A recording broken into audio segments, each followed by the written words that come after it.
Esther, born Hadassah, was no ordinary girl. Raised by her cousin Mordecai after losing her parents, she was a woman of great beauty and grace.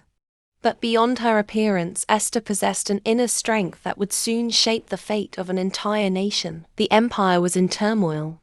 Queen Vashti, once beloved, had fallen from favor when she refused to obey the king's command.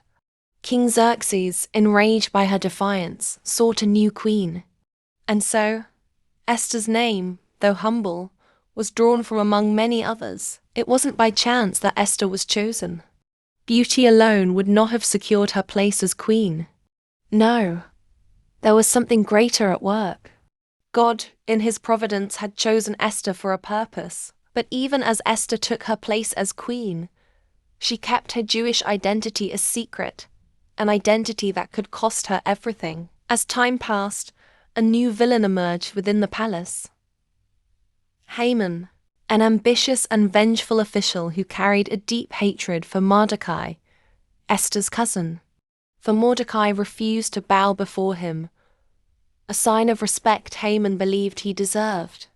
In his fury, Haman devised a wicked plan, one that would destroy not just Mordecai, but all the Jews in the empire. In a twisted plot, Haman persuaded King Xerxes to issue an edict to annihilate the Jews, casting them into the shadows of despair. The news spread like wildfire through the empire, and soon the streets were filled with weeping and mourning. It was a fate no one could escape except one: Esther. Mordecai, ever the wise and faithful counselor, sent a message to Esther, urging her to approach the king and plead for her people. But Esther hesitated. To approach the king without being summoned was a death sentence, unless the king extended his golden scepter. The risks were great, and fear gripped her heart. Mordecai's words rang in her ears. "Who knows whether you have come to the kingdom for such a time as this?" Esther 4:14. Esther realized that her position was no accident. It was a divine calling. In a bold act of faith, Esther made a courageous decision. She called for a 3-day fast, asking all the Jews to pray with her.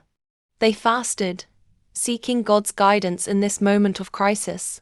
With a heart full of prayer and trust in God, Esther made her way to the king's court. She was risking everything: her life, her crown, and her future. But she understood that this was no ordinary moment. As Esther entered the court, her heart pounded.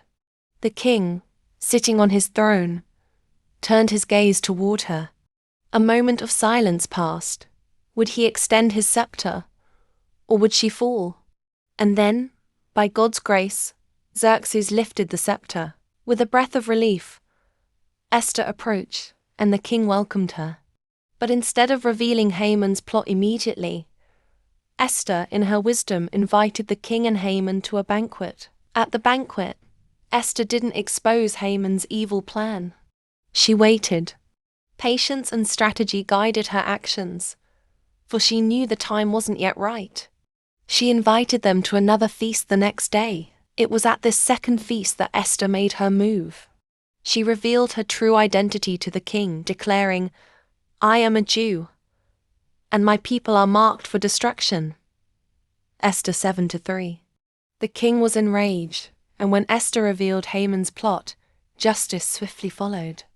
Haman, the man who sought to destroy the Jews, was hanged on the very gallows he had prepared for Mordecai. But the story didn't end with Haman's downfall. Esther and Mordecai worked together to secure a new decree, one that would allow the Jews to defend themselves against their enemies. The Day of Deliverance was celebrated far and wide, and the festival of Purim was born, a reminder of God's miraculous intervention and his faithfulness. Esther's story is more than a tale of a woman who saved her people. It's a story of trust in God's timing, of courage in the face of fear, and of wisdom in the darkest of times. As Esther boldly declared, "If I perish, I perish," Esther 4:16, she showed us that sometimes we must step into the unknown, trusting that God will guide us. Esther's legacy is a reminder that God places us where we are for a reason. Like Esther, we may not always understand the purpose of our circumstances, but we can trust that God's hand is at work in our lives. Courage and faith, fueled by God's grace, can change the course of history.